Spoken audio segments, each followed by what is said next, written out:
José Antonio Rosíguez Cañas, doctor en Ciencias Políticas y Sociales. Con un fuerte aplauso.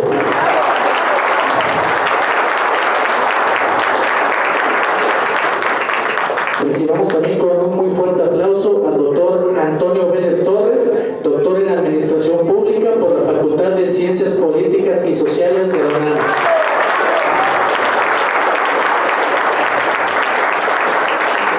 Un fuerte aplauso para el maestro Andrés Torres Scott, maestro de Ciencia Política por la Universidad de Alberta en Canadá, y también cuenta con la maestría en Desarrollo Social por la Universidad de Cambridge, Inglaterra, premio de novela Rosario Castellanos y de narrativa Ignacio Tamirano 2014.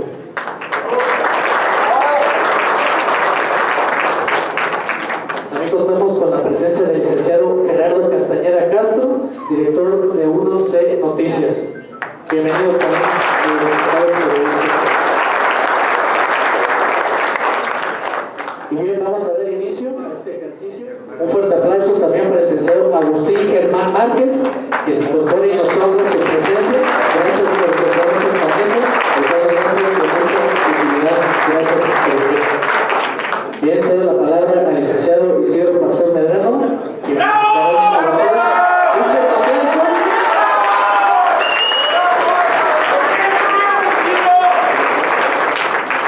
Muchas gracias. Ponemos atención a las palabras del licenciado Isidro Pastor Medrano. Muchas gracias a todos ustedes.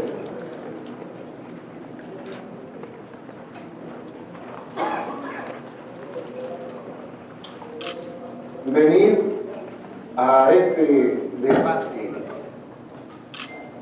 a este momento de confrontación de ideas con la sociedad, porque también los doctores, los académicos y los medios de comunicación son parte de la sociedad, y quienes viven día a día la problemática del Estado. Es el mejor ejercicio democrático que puede existir. Acudir a un debate en el que se tienen preparadas palabras de agresión y de respuesta a las mismas, como si estuvieran en un circo,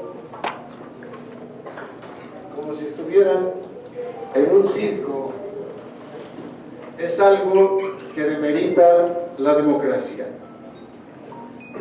Como ustedes se dieron cuenta hace unos minutos, se sofistican hasta para acarrear gente. Acarrearon a unas calaveras, creo que estaban ahí, porque los trajeron en camiones para distraer la atención y hacer un sainete ahí en el Paseo Toyota. Qué grave, qué delicado. Antes que nada, hago un señalamiento al Instituto Electoral del Estado, que ha disfrazado a policías de civiles y han ingresado al edificio del Instituto Electoral policías ministeriales. Yo no sé si ingresaron para detener a los que van a debatir ahí, ojalá que eso fuese. Digo, porque a lo mejor a ellos sí tienen cola que les pisen. Por eso es que en esta ocasión traigo aquí una presentación muy sólida, muy contundente, y traigo preguntas y señalamientos para los candidatos que van a estar allá. Pero he estado pensando en estos últimos momentos que si les hago las preguntas desde aquí van a pensar que les tengo miedo. Quisiera verlos cara a cara para hacérselas, para decirles lo que son. Y aprovecharé este debate, quiero con académicos y con medios de comunicación y con ustedes, que controviertan las propuestas y la viabilidad de las mismas. Solamente quiero hacer un preámbulo de esta intervención, leer el preámbulo que me parece contundente y después pasaré a las propuestas para que ustedes las controviertan o las aclaren, señores académicos, señores de los medios de comunicación. ¿Por qué estamos aquí? Es la primera pregunta. Porque según dice el Tribunal Electoral porque según dice el Tribunal Electoral, no sabe quién no sabe, no puede o le dio flojera contar nuestras firmas y pone en entredicho su capacidad y su probidad. ¿Por qué los magistrados del Tribunal Electoral, mansos, obedientes al gobierno, porque dan bien con sus patrones, derrumbaron la credibilidad y la confianza ciudadana en la institución encargada de la elección? A 6 semanas de las elecciones les pregunto a los magistrados: ¿serán dignos de confianza los consejeros electorales del Estado de México o nada más no saben contar? Porque según ustedes, señores magistrados, el IEM es una institución francamente sospechosa.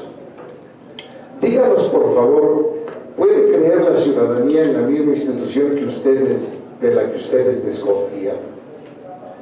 Así de grande es el miedo del sistema, así de agresiva la impotencia de los partidos ante un ciudadano decidido que al frente de más de 400,000 firmas de mexiquenses construyen hoy el gobierno que merecen. ¿Por qué los partidos refugiaron a sus candidatos en un debate oficial a modo para montar un espectáculo donde gana la mercadotecnia política pero pierde la verdad? Ese es el lugar para los mercaderes de la política. Hacen bien en quedarse seguros bajo las faldas del sistema, porque si acudieran a una libre confrontación de ideas como esta, terminarían desnudos de mentiras y quedaría exhibida la mendicidad de sus propuestas. Los otros candidatos me impugnaron porque sus partidos son los dedos de una mano anciana de un sistema que a sus 88 años agoniza, nervioso y atemorizado. 5 partidos y un candidato oficialista contra un solo ciudadano es más que miedo, es la cobardía del mentiroso, del corrupto que desde su escondrijo olfatea la derrota y le aterra el riesgo de pagar sus felonías.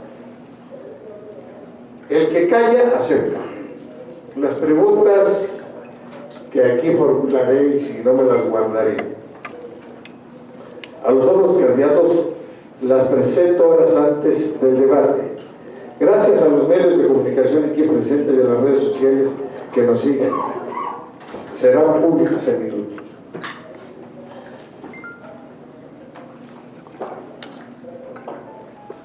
Ya me pasé el guión, pero bien, hasta ahí solamente la introducción. Aquí vienen mis preguntas, tanto para la señora Josefina Vázquez Mota, como para la señora Roda del Mazo, para el ciudadano Juan Cepeda, para la ciudadana Delfina Gómez, para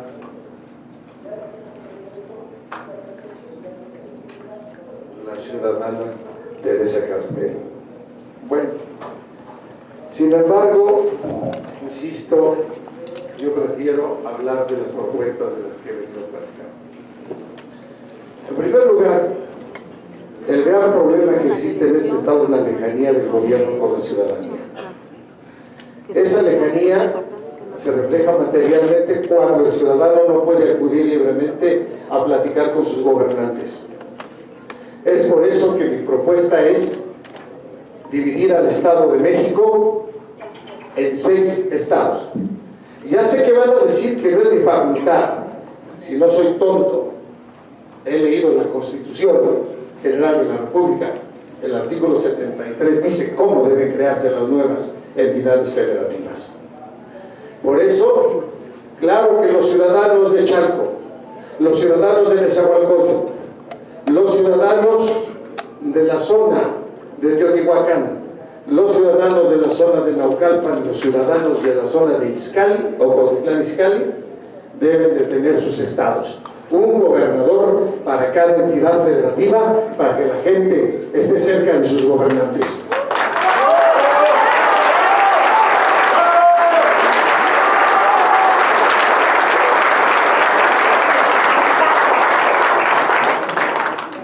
En el mismo tenor, hemos hecho un estudio para decir que es necesario crear en la geografía estatal alrededor de 240 nuevos municipios, en los cuales sea posible la representación legítima y directa. Creando esos municipios, inclusive pudiésemos regresar a los usos y costumbres en los cuales los gobernantes serían electos en las plazas públicas o a través de un plebiscito, en donde los ciudadanos puedan presentarse libremente y sin gastar dinero, porque serán conocidos por sus vecinos. Han cuestionado mucho la propuesta de la creación de nuevas entidades federativas. Dicen que no es viable para las mentes limitadas. Hay que ser creativos, hay que romper esquemas establecidos. Por eso, hoy agradeceré las opiniones de los académicos aquí presentes y de los medios de comunicación para que puedan ellos opinar acerca de la viabilidad de esta propuesta. Asimismo, quiero decirles que es importante en la siguiente propuesta hablar del ingreso familiar.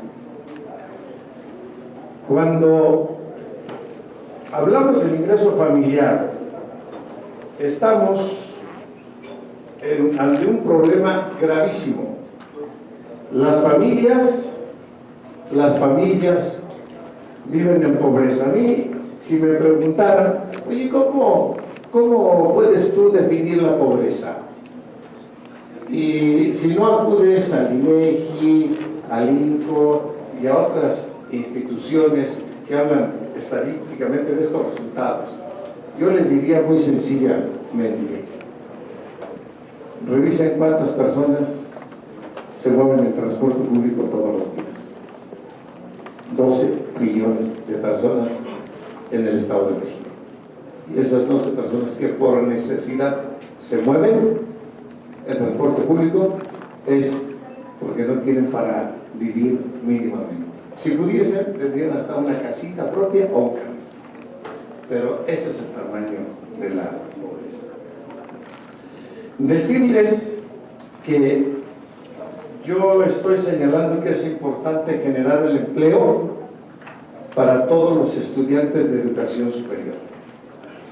Miren, entre otras cosas, se pueden destinar 22,000 millones de pesos, que es el 8% de 260,000 millones, que es el presupuesto estatal al año, y 17,000 millones más por reconversión y consolidación de partidas específicas para la creación y operación del sistema estatal de ingreso familiar.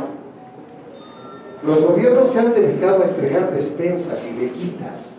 No, hay que darle trabajo a la gente. Entonces, podemos crear ese sistema estatal de ingreso familiar que atenderá tareas de recomposición del tejido social de inicio en 3 grandes vertientes: salario de primer empleo, una institución estatal financiera y créditos para pequeñas y medianas empresas. Un salario de primer empleo para atender a 140,000 familias y liberarlas de la presión económica que le representa la educación superior de sus hijos, con la seguridad de que podrán concluirla sin interrupciones y tener un empleo formal antes de titularse. Una institución estatal financiera que otorgue créditos directos en condiciones preferenciales y estímulos especiales a empresas para que generen nuevos empleos en zonas de alta marginación. Crédito para empresas familiares y así propiciar la independencia económica de jefes de familia con hijos pequeños mediante la creación de negocios autosustentables y autofinanciables. Así podría seguir hablando, pero quiero ser muy concreto. Y finalmente, un tercer eje, que es el de la inseguridad. No le demos tantas vueltas, ya casi los escucho. Vamos a depurar las instituciones policiales, vamos a capacitarlos, les vamos a comprar uniformes, más patrullas, y etcétera, etcétera, cosas que han repetido toda la vida. ¿Saben dónde inicia la corrupción, después la impunidad y al final la inseguridad en la que vive este país? En los gobernantes. Si un gobernante, y lo he acreditado, lo he señalado, fui secretario de movilidad y hoy estoy aquí con la frente en alto. Se puede ser servidor público sin llevarse un solo peso.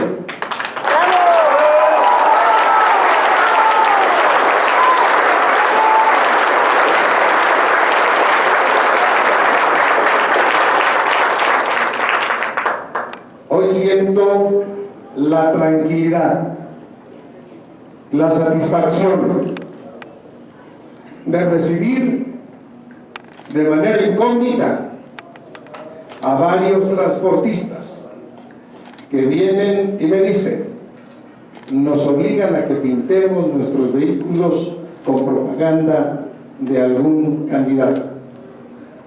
Lo vamos a hacer para que no nos fastidien, pero quiero que sepas que estamos contigo. ¡Bravo!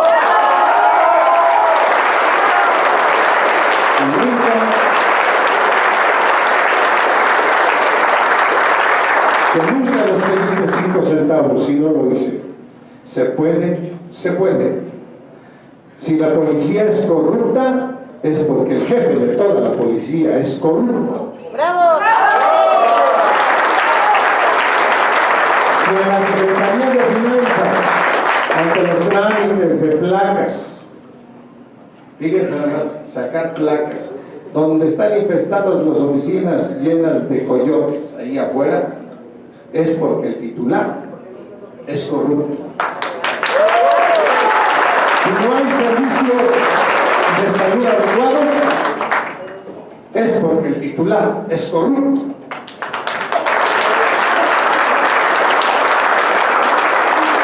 ¿Y saben por qué existe la corrupción en este país?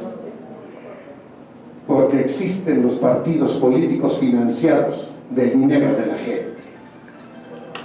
Y mi tercera propuesta, y con esa cuarta propuesta, y con esa quiero concluir para dar paso a los académicos y medios de comunicación, propuesta que no me la van a quitar de la mente. A los partidos políticos, ni un peso más de los impuestos de los mexicanos.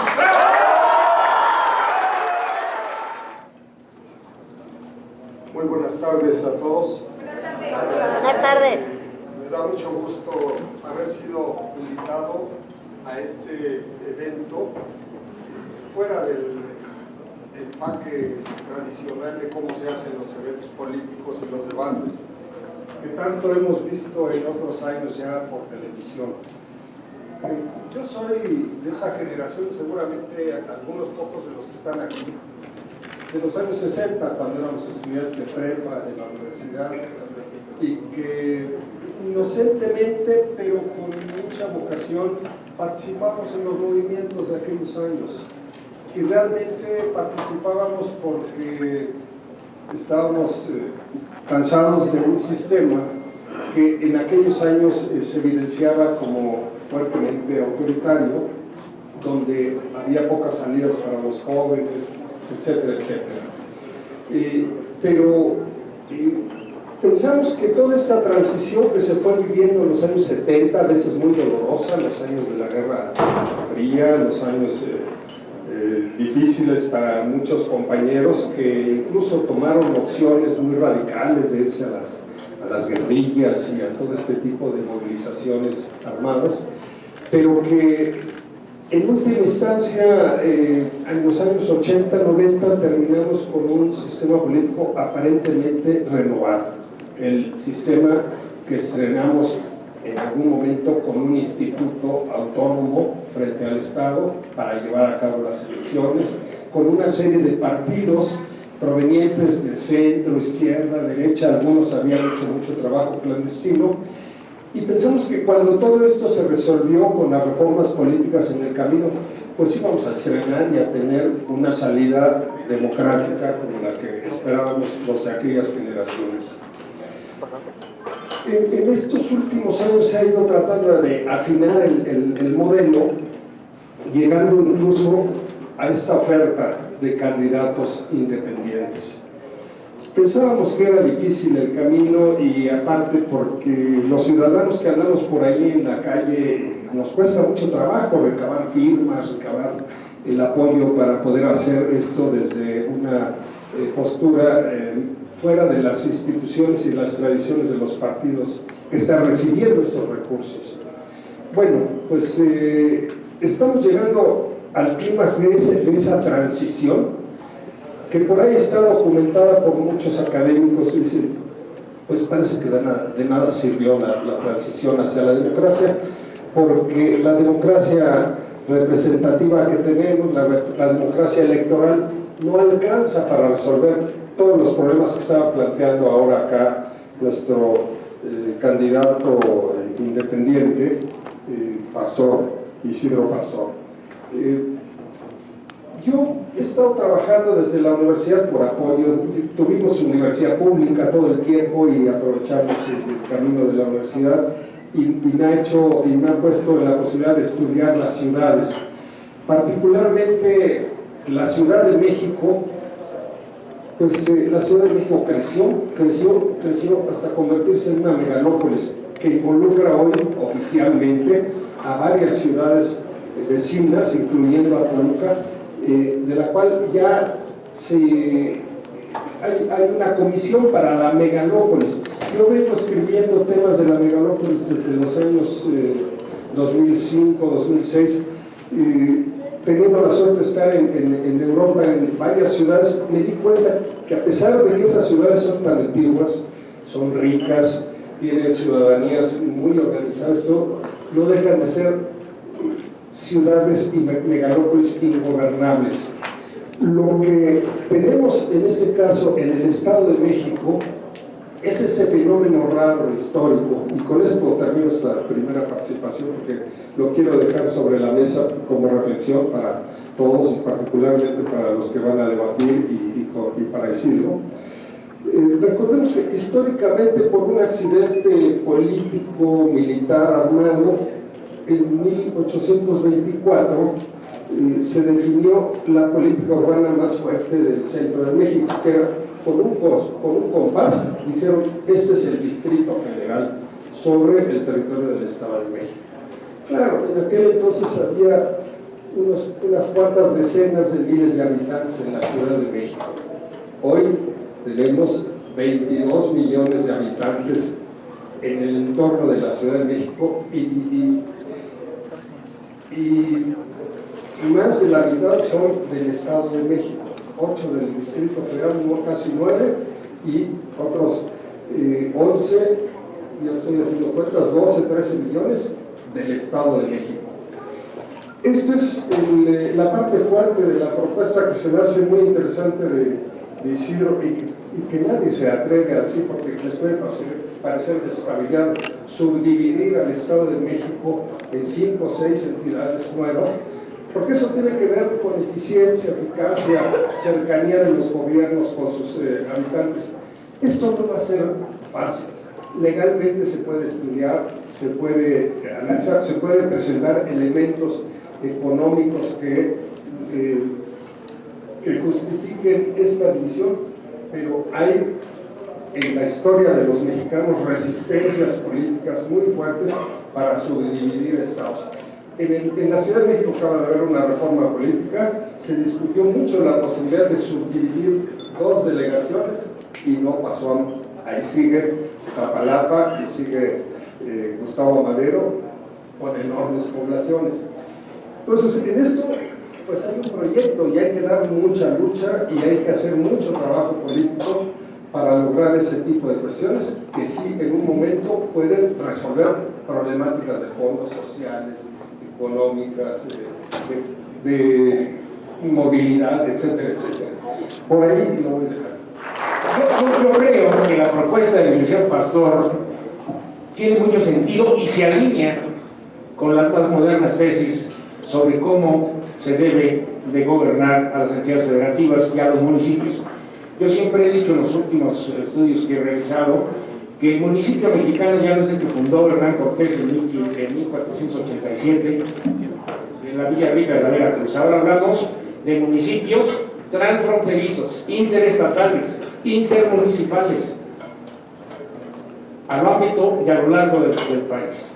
Por eso la necesidad de crear nuevos municipios. Hay municipios que son enormes, que se pueden comparar con países de Centroamérica y que es necesario que lleve su gobernanza, no su gobernabilidad, a la cercanía con la gente. Nosotros en el Estado de México tenemos municipios muy pequeños como Papaloapan y Chapultepec, donde el presidente municipal sale caminando y no tiene, y la gente lo para platicar con él. En cambio, en municipios tan grandes como Naucalpan o como Tlalnepantla, pues es prácticamente imposible. De ahí que sea necesaria, en primer lugar, es la creación de nuevos municipios, por lo que ya vengo diciendo, pero además modificar el artículo 115, y yo sé que ahorita los fundamentalistas de este artículo se van a rasgar las vestiduras y se van a pintarse en la cabeza, como los antiguos judíos, pero quiero decir esto: no es posible que el municipio administre libremente su hacienda, porque hay una contradicción política, pero sobre todo financiera, en lo que toca a los municipios metropolitanos. Tlalnepantla administra su hacienda libremente, Naucalpan la administra también libremente, y así sucesivamente en los 59 municipios de la zona metropolitana del Valle de México. Para poner un ejemplo, el Estado de México tiene 3 zonas metropolitanas. ¿Por qué digo que es una incongruencia política y financiera? Porque si Naucalpan administra libremente su hacienda y Tlalnepantla, etcétera, todos administran libremente su hacienda, pues no va a haber coherencia financiera ni visión metropolitana. Cada quien va a hacer su plan como lo indica la ley orgánica de la administración. Yo sí creo que el Estado debe dividirse, ¿no? ¿Por qué? Porque si comparamos a las propuestas del candidato Pastor, encontramos que superan esas propuestas con mucho a muchos estados de la República: Nayarit, Baja California Sur, Tlaxcala, Zacatecas, etc. En cuanto a densidad demográfica, actividad económica, generación de empleos, distribución del ingreso, etc. Se justifica allí plenamente. Y eso acercaría a la gente. Ya no podemos hablar de gobernabilidad, porque la gobernabilidad sigue siendo algo, o bueno, más bien, sigue siendo, digo yo, un autoritarismo a ultranza. Se tiene que controlar a la ciudadanía para que no se desborden las exigencias sociales. Esa es la principal tesis contemporánea. ¿Por qué tiene que modificarse? Porque las demandas sociales desbordan las capacidades financieras de los gobiernos. Por eso nace la gobernanza, que no solamente es eficiencia y eficacia administrativa, sino es más bien acercar el gobierno a la gente. Un gobierno democrático sin adjetivos. Esa es una propuesta que también para mí tiene mucho sentido. Y voy a terminar ya con esto, retomando lo que decía el doctor Rossi, que el sistema político mexicano, hasta la reforma de Reyes Heroles, tuvo 2 ejes fundamentales: el Partido Revolucionario Institucional y el Presidente de la República. Así fue creado el sistema. Cuando se reforma el sistema, Se pensó que iba a haber un avance democrático, pero ese avance democrático fue auspiciado por el propio partido del poder político. Por eso está viciado de origen. Yo diría, como dijo un gran politólogo, el Partido Revolucionario Institucional es como el Cid Campeador, muerto sigue ganando batallas. El fantasma del partido sigue ganando batallas. Ahora, por otra parte, y esto ya con eso sí termino para que haya más participación de otras personas de la mesa, cuando se creó el Instituto Federal Electoral al que aludió el doctor Rosique, se gastaron miles de millones de pesos, inclusive se siguen gastando con la famosa credencial con fotografía, lo cual está muy bien. Gastamos muchísimo dinero. Le preguntaron al primer presidente del IFE, al licenciado Isidro Chauvet, oiga, es un costo exagerado lo que se gasta en el... Y dijo, es el costo de la democracia. A la gente que está presente con toda libertad, ¿a quién de aquí le dieron una torta y un refresco para...? ¿No? ¿Seguro? ¿A quién de aquí lo trajeron en un camión, en un autobús? Venimos con nuestros propios medios. ¿A quién de aquí le dieron boletos para el cine para que...? Tenemos el proyecto. Esa dignidad, ese valor de la ciudadanía, esas ganas de ejercer el voto, ese derecho político de poder votar, de ser votado, es el que está coartando el Instituto Electoral del Estado de México. Es una agresión directa a su persona.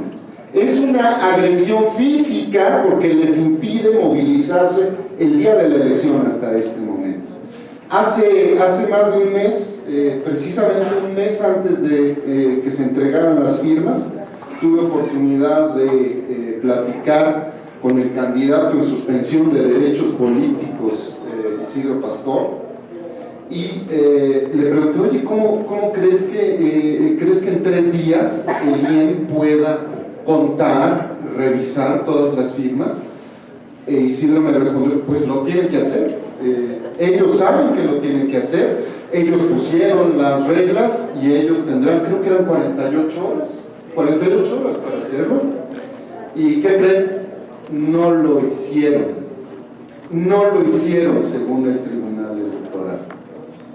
Aquí solo hay 2 opciones: o los consejeros son unos incompetentes que no sabían qué hacer, o son unos corruptos.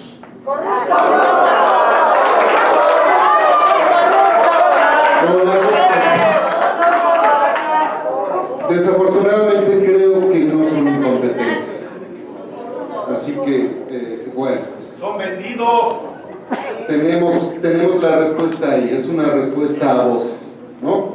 Sabemos por qué no contaron de manera organizada y metódica las firmas.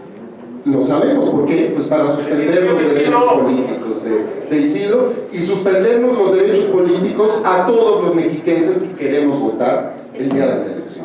No nada más.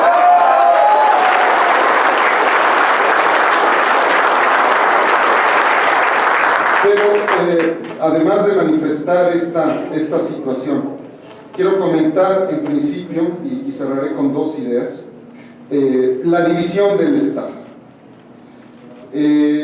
A mediados del siglo XIX, el emperador Maximiliano llegó con una idea de hacer una división distinta a la estatal.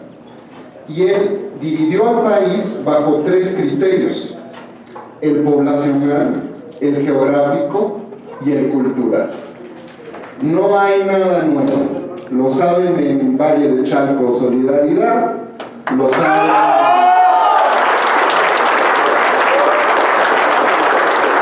en Julianos, en Tejupilco, lo saben en Cuautitlán, Izcalli y en Cuautitlán.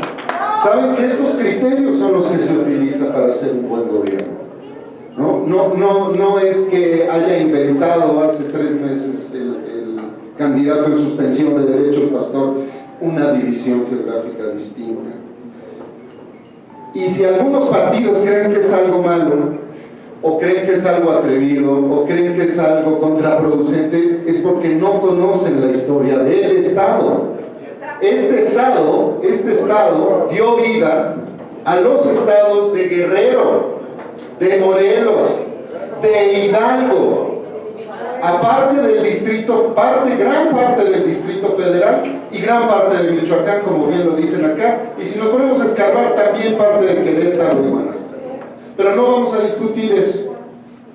Lo que quiero señalar es que evidentemente te atacan con esta idea. ¿Por qué? Porque bueno, pues si el candidato, algunos candidatos están proponiendo, imagínate, algunos candidatos están proponiendo transporte rosa, lo anuncian con bombo y platillo ahí en sus redes sociales, proponen transporte rosa, proponen autobús y taxi rosa, ¿no? Su personalidad. No tienen la menor idea. ¿Por qué proponen estas estupideces? Perdóname, una estupidez es cuando te haces daño a ti mismo y le haces daño a los demás. Entonces, estoy usando la palabra con toda claridad.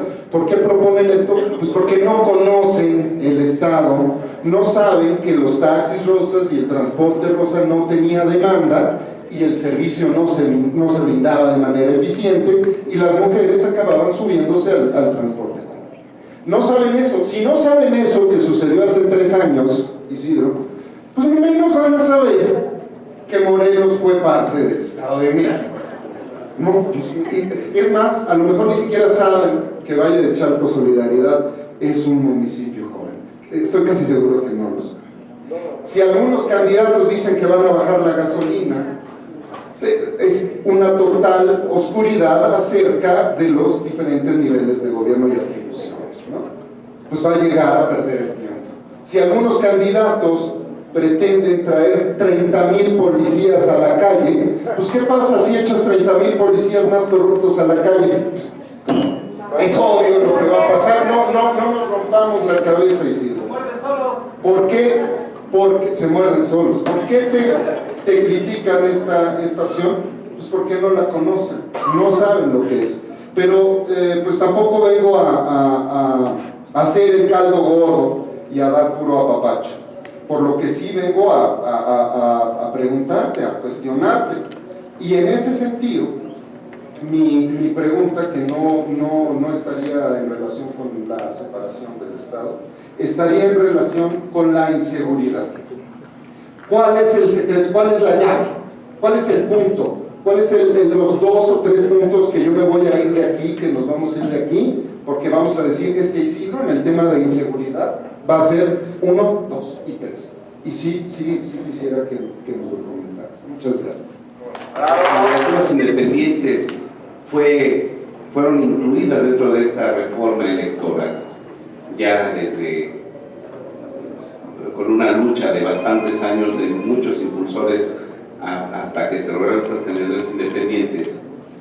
Pues si bien es el resultado precisamente del agotamiento, del atascamiento y del hartazgo de la ciudadanía hacia los partidos políticos. ¿Por qué? Porque ya no cubren las necesidades.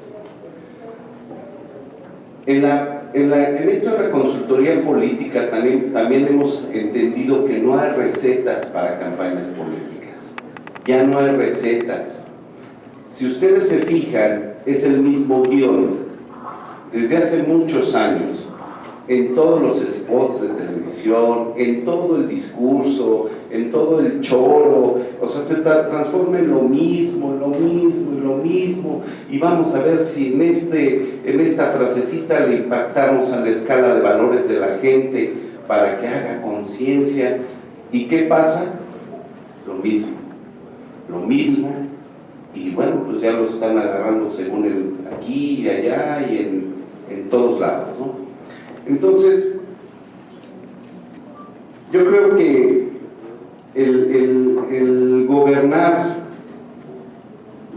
como lo ha propuesto Isidro Pastor, con las diferentes ideas que propone de la división del Estado, del acercamiento a la gente, de la depuración real en cuestión en materia de seguridad y en muchos de los temas que ha manejado.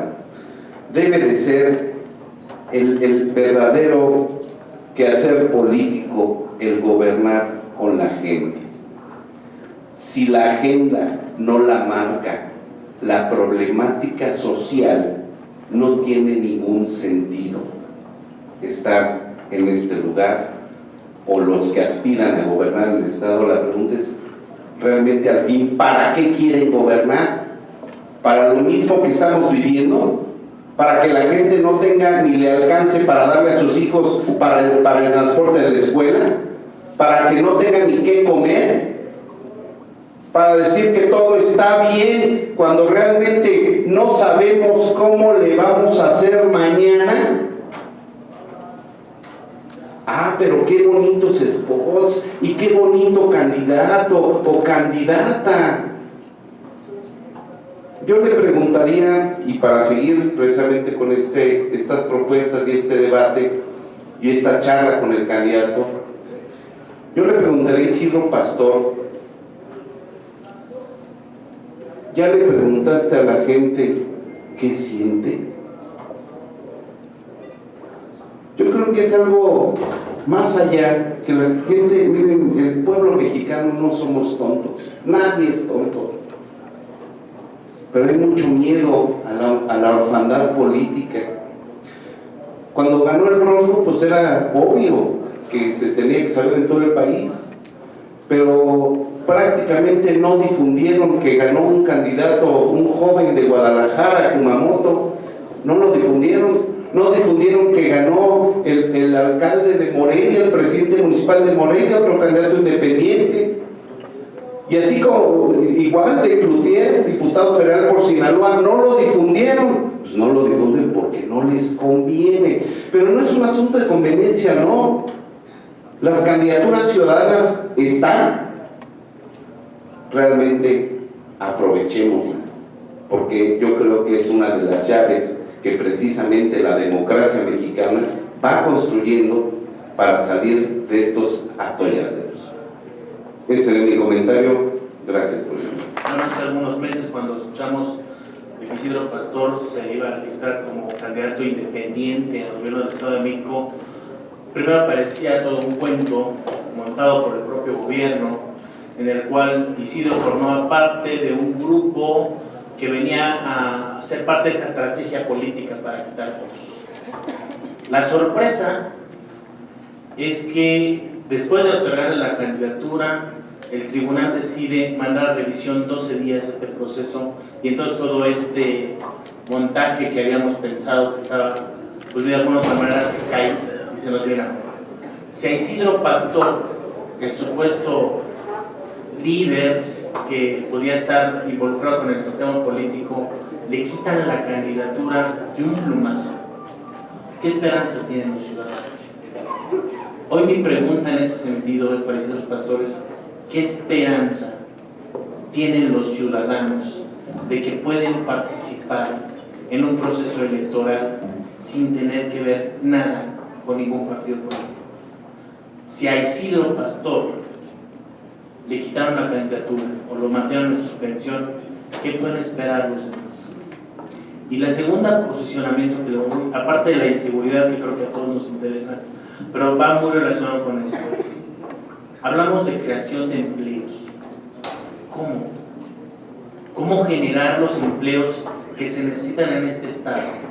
Porque hace algunos meses también nos estamos preocupando por los mexiquenses que vivían en el extranjero, que tenían que haber migrado al extranjero para buscar empleo, porque aquí no lo tienen.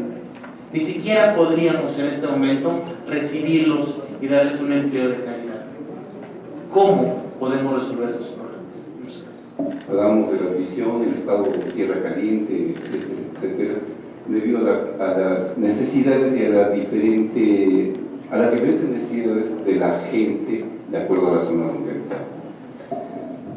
Yo quisiera preguntarte en este sentido, no sé si lo tomas a mal, y si lo tomas a mal me vale, pero yo quiero preguntarte, ¿qué tan factible es partir de un Estado, generar mayor burocracia, generar sueldos estratosféricos, porque estaremos hablando de 5 o 6 gobernantes no cobran 1,000 pesos.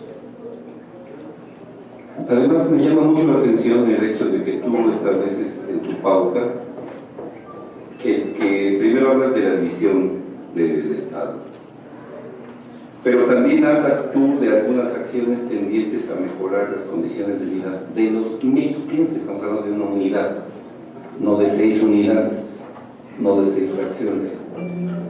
Yo entiendo perfectamente que tu lucha es para establecer equilibrios, me queda muy claro, que tu lucha es para tratar de desterrar esas desigualdades, esa inequidad existente en esta entidad. Pero lo que no me queda claro, para nada, es cómo hacerlo y evitar conformar una burocracia cada vez más obesa. 6 salarios de gobernador, por Dios, estaría cañón. Miren, Andrés Torres hablaba de 3 elementos fundamentales: población, territorio y cultura. Y hasta en la composición del Valle de México hay nichos culturales. Nezahualcóyotl, no me dejarán mentir los amigos que estén por aquí, mayoritariamente conformados por gente de Oaxaca. No sé yo exactamente, de cada 10 habitantes de Nezahualcóyotl, 8 son de Oaxaca.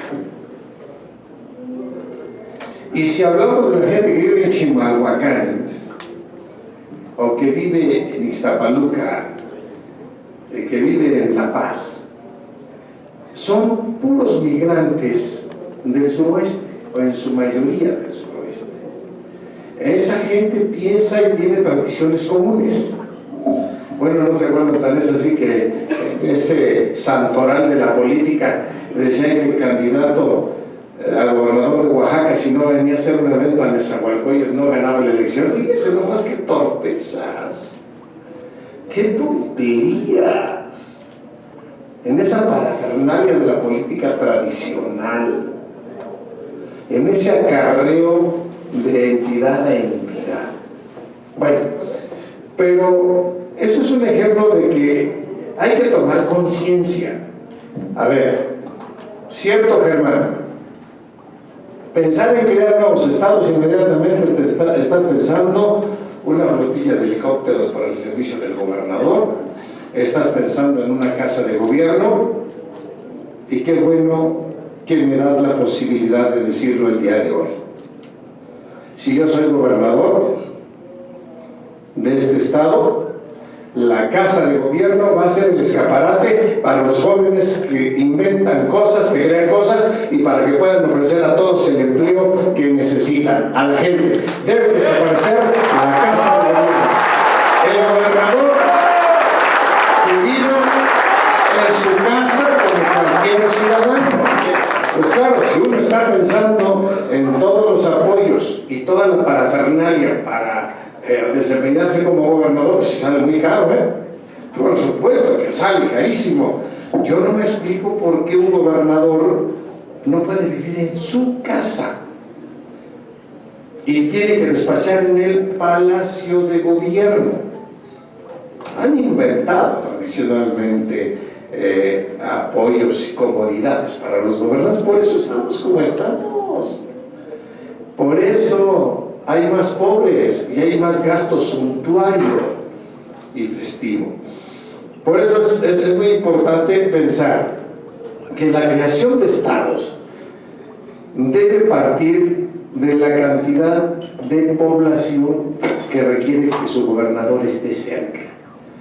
El gobernador debe llegar al punto más distante, territorialmente hablando, de su estado en 1:30 en transporte público. Fíjate, en transporte público. O sea, si me explico, hoy el gobernador del estado se traslada en helicóptero a todos lados. Pues por eso no ve los baches. Y se traslada con 20 guaruras, por eso no. Con 20 guaruras.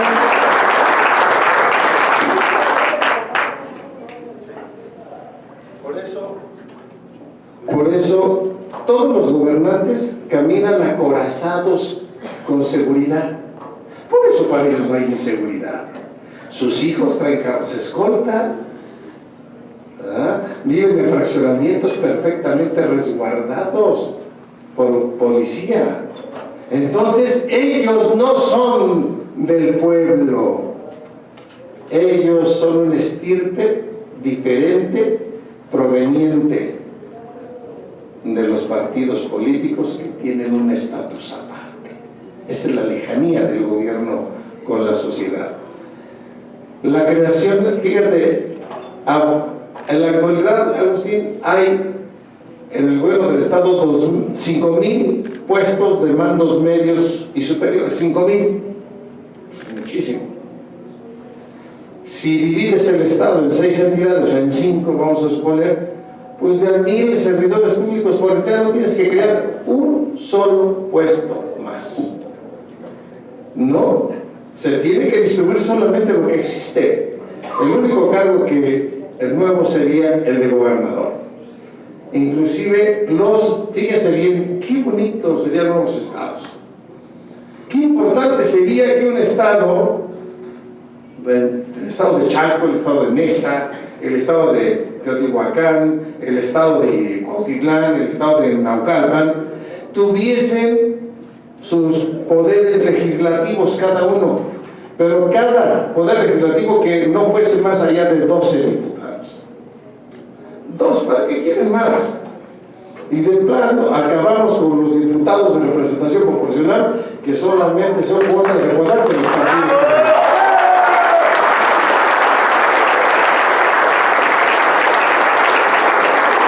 Entonces, imagínense cuando una comisión de vecinos quisiera ver a sus diputados, no habría ningún pretexto para que los 12 diputados los pudiesen atender a esa comisión de vecinos, se pudiesen discutir y analizar un proyecto de ley.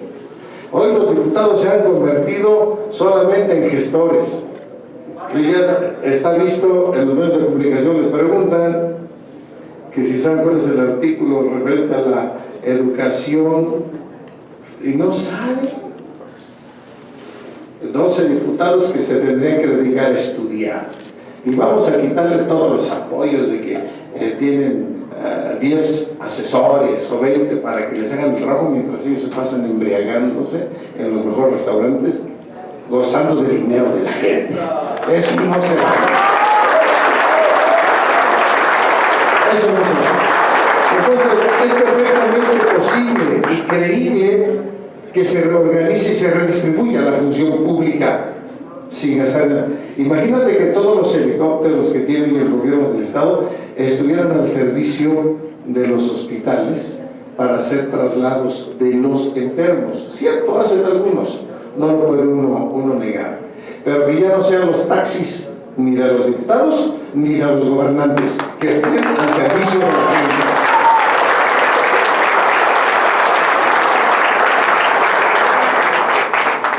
De la misma manera yo quiero decirles que la creación de municipios nos llevaría a tener gobernantes más cercanos. Yo estoy de acuerdo con el doctor Vélez de que debe modificarle ya la legislación.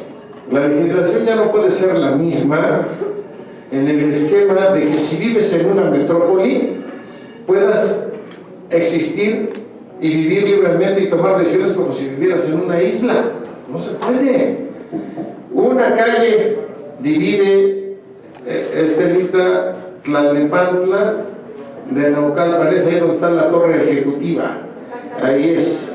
Ahí se dice aquí termina Naucalpan y aquí empieza Tlalnepantla. Es una continuidad geográfica. El circuito económico es una continuidad geográfica. Entonces el drenaje y la red de agua potable de Naucalpan y de Tlalnepantla en esa zona deben estar vinculadas y no pueden actuar libremente. Debe haber una planeación metropolitana, debe crearse un consejo metropolitano con autoridad para poder tomar decisiones al respecto. Por eso es muy importante que vayamos más allá de lo que tenemos ahorita. ¿Saben por qué otros candidatos Yo soy candidato de suspensión, dice aquí el maestro Torres Scott. No le quieren entrar a esto porque están acostumbrados al facilito. Y hace rato el doctor Vélez habló de un término. No es lo mismo gobernanza que gobernabilidad, ¿eh? Ojo. La gobernanza implica la participación de la sociedad con el gobierno. Con esto se acaba la tiranía. Con eso se acaban las dictaduras partidarias.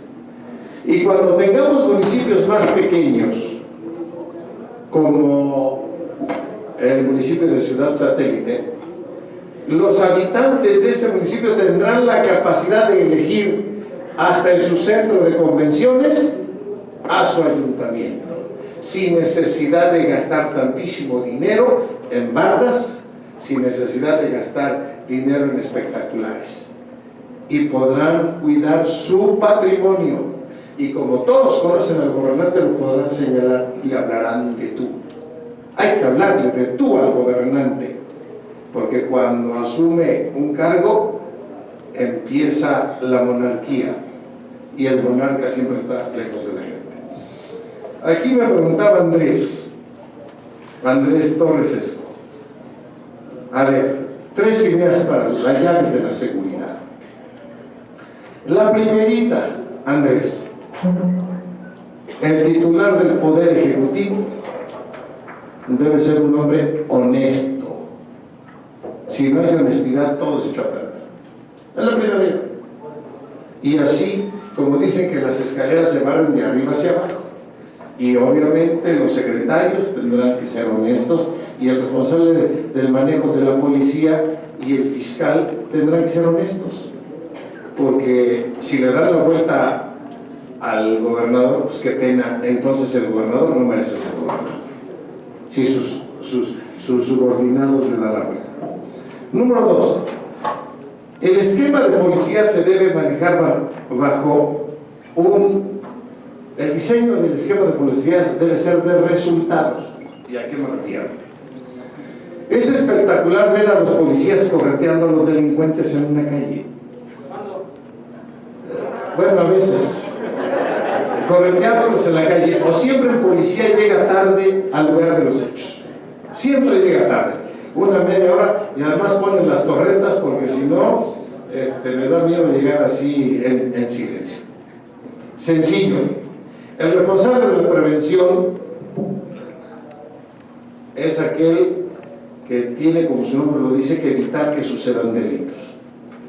A ver, Comisión Estatal de Seguridad Ciudadana. Hoy no se debe robar un solo coche en el Estado. Punto. ¿Cómo le hago, jefe? Pues como puedas, y si no, ve renunciando. Así de sencillo. O sea, si no diseñamos una escala de resultados, no podemos, Andrés.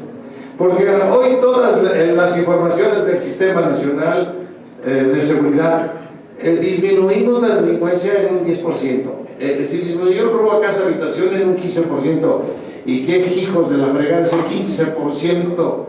O todas las casas asaltadas no son víctimas de la delincuencia y no tienen un deber ante el gobierno que exigir, por supuesto, con una casa que asalten, con un carro que roben, con una persona que maten, es más que suficiente para poner dicho el ejercicio de la función de seguridad pública. Por eso bien lo dijiste tú, Andrés, que hay quienes ofrecen salario rosa, taxi rosa, coche rosa, la vida de una rosa, separando, fíjate, segregando a la población. Hoy les quiero decir que lastima socialmente lo mismo la muerte de una mujer que de un hombre, porque finalmente es un homicidio. Yo les quiero decir que grave es que empecemos a distinguir los homicidios cuando la etimología habla de la especie ser humano. Homicidio, o sea, privar de la vida a una persona.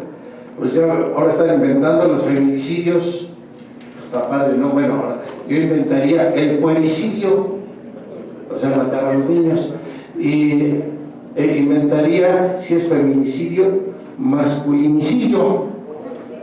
El masculinicidio es cuando matan a un hombre, ¿no? Y cuando matan a un anciano, ¿cómo se llama? El senecticidio, senectos o geriatricidio. En eso se la pasan, porque la mercadotecnia es eso. La mercadotecnia le ha chupado la responsabilidad al gobierno para solamente hacer aparecer a la gente, a los gobernantes, como lo que no son, responsables de que la sociedad esté en paz, responsabilidad de que irse tan sencillo que la sociedad coma, se alimente, que la sociedad pueda vestirse, pueda tener ropa digna, pueda tener una casa, pueda tener dinero para la salud. Miren, sin hacer referencia a cuestiones religiosas, casa, vestido, sustento, salud y yo diría educación y diversión. Eso es lo que exige, eso es lo que exige la sociedad. Y si a eso le incorporas el ingrediente de la seguridad, entonces vives con tranquilidad. O sea, ¿cuál es el fin último de la seguridad? Vivir con tranquilidad, señores, no nos hagamos bolas, no el estadístico, no ver cuántos delitos se disminuye, sino que el hombre viva con tranquilidad. Y tercer punto, Andrés, de la llave de seguridad. Hay que vincular a los cuerpos de policía a la ciudadanía. Deben emerger de la gente. Y me explico. Hoy vivimos en un México tan dispar, tan disímbolo, que respetando yo a aquellos que viven en fraccionamientos que para entrar tiene uno que pasar una aduana entregando su credencial para votar, donde le toman los datos y hasta ven de qué número calzas para poder entrar. Yo creo que podemos hacer un ejercicio parecido si creamos municipios nuevos y más pequeños. Y que la policía estuviera en las entradas y salidas del municipio, sabiendo quién entra y quién sale, y quién entra, que se identifique. Así evitamos las casas de seguridad, así evitamos los encajuelados, así evitamos a los que trafican con drogas, porque tendrán que identificarse. El derecho de la polis, el derecho de la ciudad-estado, como le llamaba Platón, el derecho que es la concepción originaria del municipio, el derecho de los ciudadanos que viven en ciudades es saber quién entra a su casa y quién sale. Y si los gobiernos municipales no tienen la capacidad de saber quiénes viven en su territorio y cómo viven y a qué se dedican, entonces la seguridad seguirá siendo siempre una quimera, una aspiración muy lejana que no podrá ser realidad. Porque el policía debe ser amigo de la gente y conocido de la gente, porque el policía entonces no podrá extorsionar a su amigo. Exactamente. Otra cosa, finalmente, qué bueno que me dijeron, es la cuarta parte, el policía debe de vivir con dignidad. El policía cuando transite por la calle debe ser respetado por todos. Hoy es ofendido porque ha sido parte, desafortunadamente en gran medida, de esa escalerita delincuencial. Por eso ofenden al policía. Yo quiero que hoy el policía sea tratado dignamente porque sus vecinos lo respetan. Eso es lo que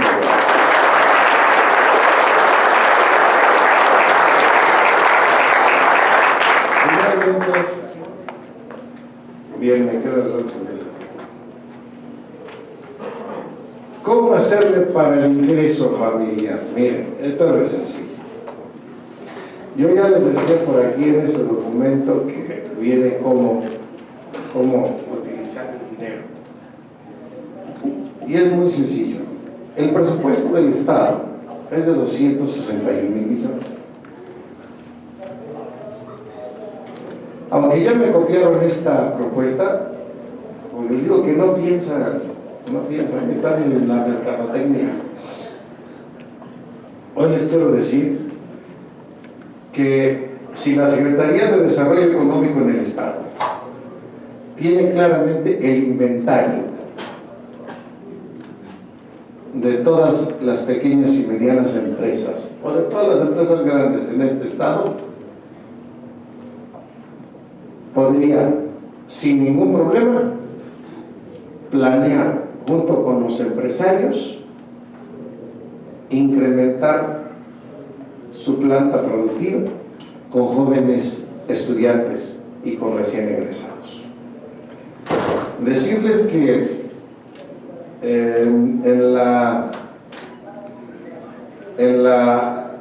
en este ejercicio el gobierno tendría que darles a los empresarios un apoyo o quitarle algunos, darles facilidades, quitarle algunos impuestos para que ellos generen empleo.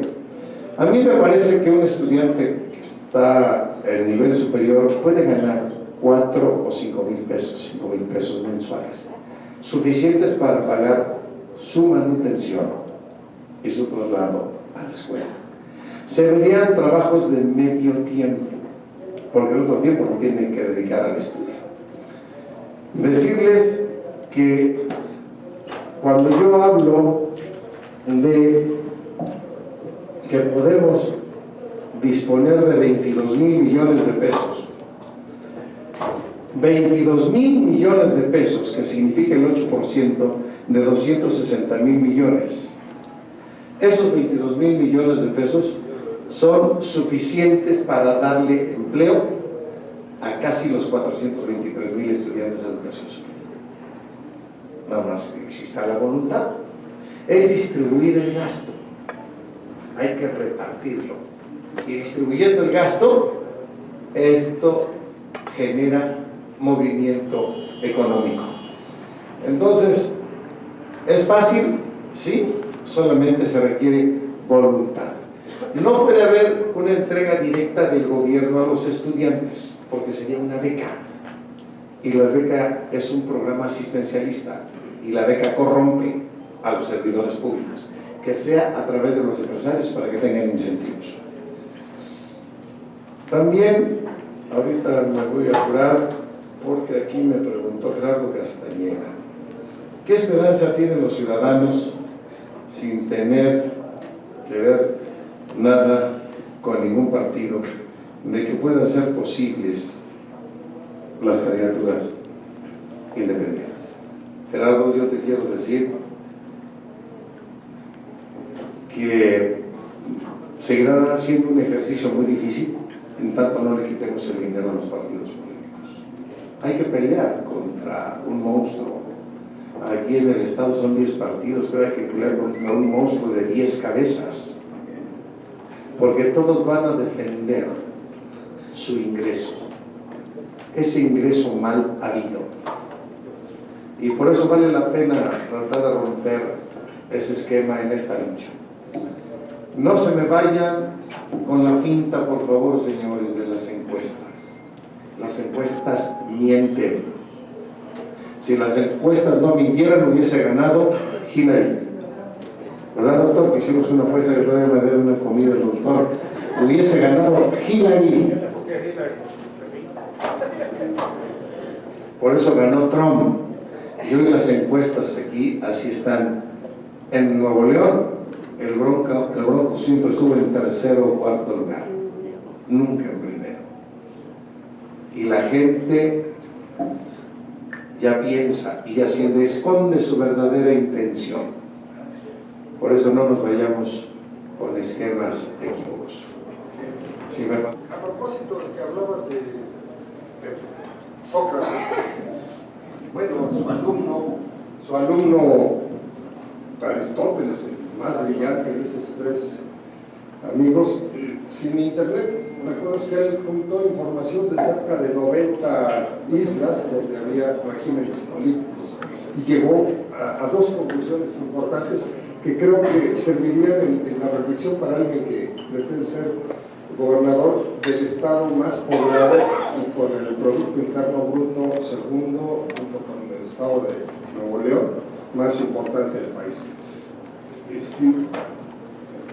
El zoón politicón, ¿qué se entendía o qué se entiende efectivamente por el zoón politicón? Es la construcción de los ciudadanos que viven en los polis. Es decir, viene el tema de cómo construir ciudadanos en el Estado de México a partir de las escuelas que tenemos, a partir del presupuesto con el que se cuenta para hacer que desde los niños más chiquitos hasta los que egresamos de las universidades, más allá de que tengamos unas habilidades y unas potencialidades profesionales, ¿no?, pero que realmente incorporemos lo que se debe de entender por la vida colectiva en una polis, donde andamos en coche, andamos en moto, andamos caminando, donde generamos basura, donde tenemos que realizar toda una serie de actividades de convivencia y de cuidado con el estado, con el ambiente. O sea, esa parte le ponemos la tarea al gobernador. ¿Qué haría el gobernador para lograr este tipo de cosas? Solamente como un problema adicional. Nacimos como país con un régimen federal. ¿Y qué tanto nos da o nos quita el federalismo en México? Tenemos a la capital, la Ciudad de México, que ahora no recuerdo exactamente los números, pero anda por ahí de un 30% más de presupuesto para 8 o 9 millones de habitantes, que el Estado de México tiene el doble. Bueno, ¿cuál es el trabajo del gobernador y de los legisladores locales y de los legisladores federales que representan al Estado? Porque también allá es donde se resuelve en un mediano y largo plazo el asunto de si creamos y si subdividimos el Estado de México en varios estados. Yo creo que el vivir en un régimen federal nos quita. ¿Saben por qué nos quita? Porque es un acuerdo, es un acuerdo de partidos. Tristemente el presupuesto, en lugar de que se planee, se diseñe y se apruebe a partir de la población, que es el elemento más importante, y de sus características como nivel de pobreza o de necesidades, sea de marginación, se ponen de acuerdo en las cámaras y allá andan los gobernadores yendo a pedir más presupuesto, y el Distrito Federal, la Ciudad de México tiene 9 millones de habitantes. El Estado de México tiene casi 17 millones, aunque digan 16. Entonces, el presupuesto del Estado de México debería de ser del doble, y cosa que no es, porque se ponen de acuerdo los partidos en esa tan lamentable partidocracia en la que vivimos, y ellos se reparten el dinero como mejor les convenga, y dependiendo si hay o no hay elecciones, es algo más triste todavía, en un ejercicio de mentirle a la sociedad cada año. Entonces, el federalismo, el esquema actual federalista, no es malo esencial. Hay que modificar el artículo 41 de la Constitución y quitarle recurso a los partidos políticos.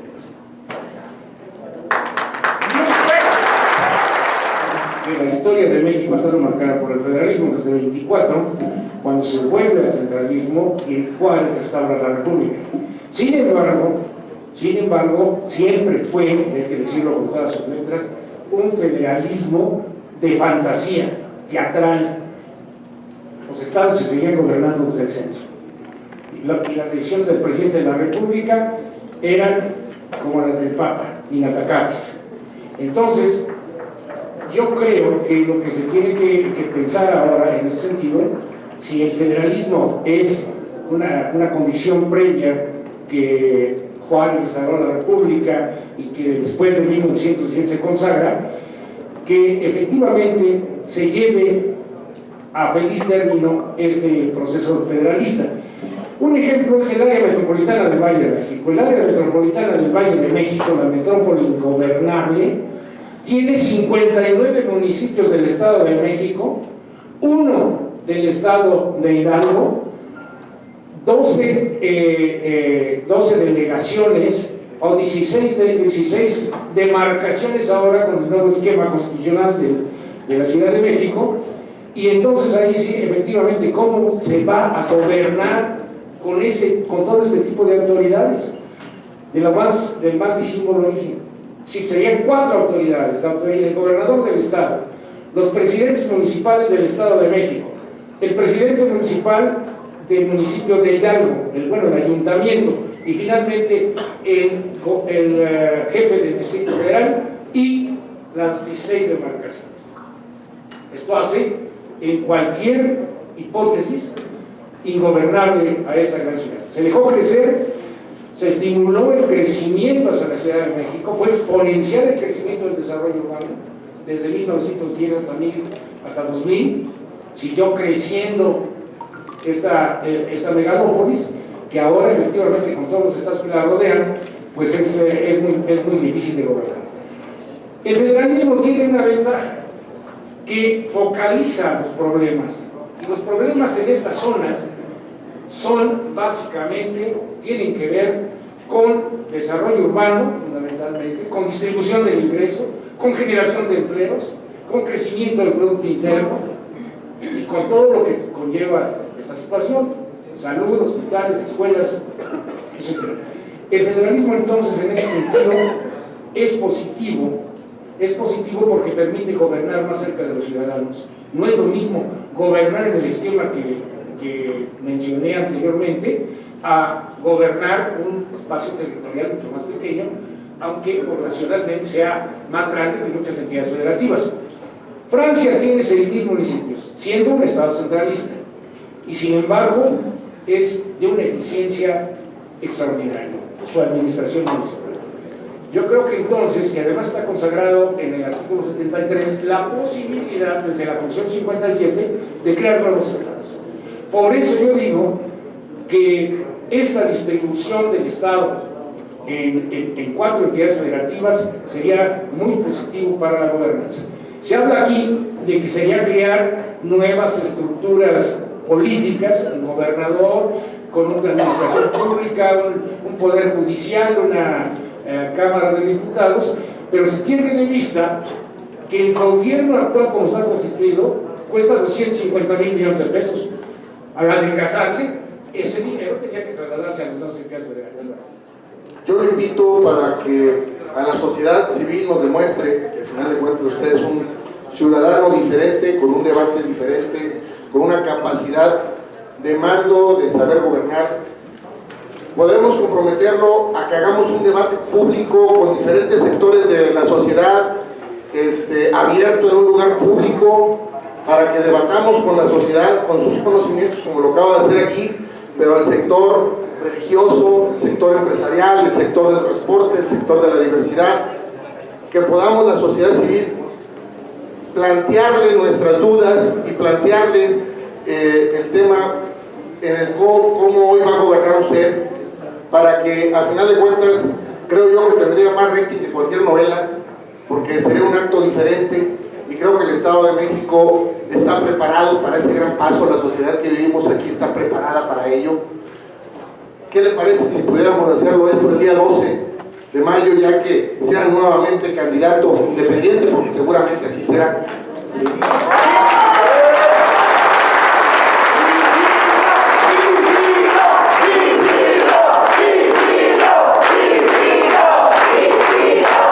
Muy honrado, Francisco, por la presencia de Responsables por México. Muy honrado. Qué bueno que están aquí. Y con toda honorabilidad les digo, listo para debatir abiertamente, y no solamente con lo que organice esta gran organización, Responsables por México. para ir a debatir a cualquier escuela, a cualquier centro de formación, con académicos, con amas de casa, con campesinos, con padres de familia, con estudiantes, con todos. Creo conocer el Estado de México. Quiero echar por tierra aquello que siempre lastima a la gente. El gobernador debe caminar por la calle pisando la misma banqueta, pisando la misma calle, las mismas piedras, conviviendo con la gente y sabiendo qué le pasa a la gente. Si eso no se logra, no hay gobierno legítimo. Habrá gobierno formal, pero no gobierno legítimo. Al contrario, es un honor, Francisco. Yo estoy listísimo para ir a debatir con quien sea, con micrófono abierto totalmente. Muchas gracias. Y otra cosa, a través de usted, porque usted no va a estar en ese debate, y también, lógicamente, pues están limitando mi opción a que pueda escuchar una propuesta más, que seguramente esta era la más viable, por la cual yo votaría el próximo 4 de junio. Algunos compañeros dijeron, y yo le quiero regalar esta manta a usted para que nos acompañe. Esta manta dice, yo estoy listo para debatir, responsable por México. ¿Sí?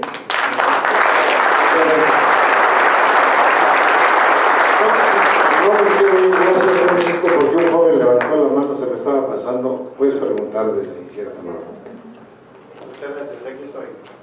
Gracias.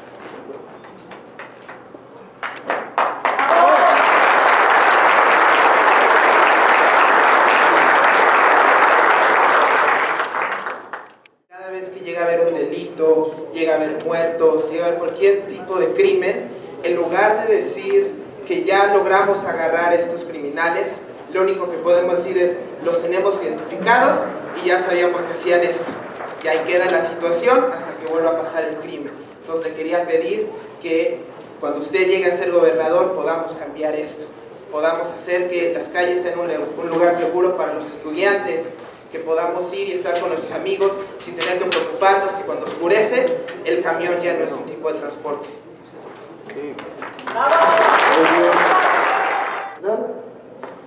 Es mucho pedir, ¿no? Nada más la sociedad está pidiendo lo que necesita. Fíjense, no pide lujos, solamente pide respuesta del gobierno. Y yo los invito a que todos retuiteen este evento, lo remitan por Face, lo comuniquen y podamos seguir caminando en el gran esquema de transformación de la vida política de este país. Fíjense más, nomás vean la trascendencia. Las candidaturas independientes son la verdadera transformación de este sistema político, porque como dijo el doctor Vélez, si los cambios se generan solamente desde el poder, pues no son cambios, son mentiras, solamente son adecuaciones para la permanencia de los mismos de siempre. Entonces, cuando haya gobiernos ciudadanos, gobiernos independientes que no necesiten utilizar el dinero de la gente para llegar al poder y mantenerse en él, entonces el presupuesto alcanzará para acabar con ese lastre que se llama pobreza, con ese lastre que se llama ignorancia, con ese lastre que se llama injusticia. Comprometámonos ustedes y nosotros. Muchas gracias por haberme acompañado.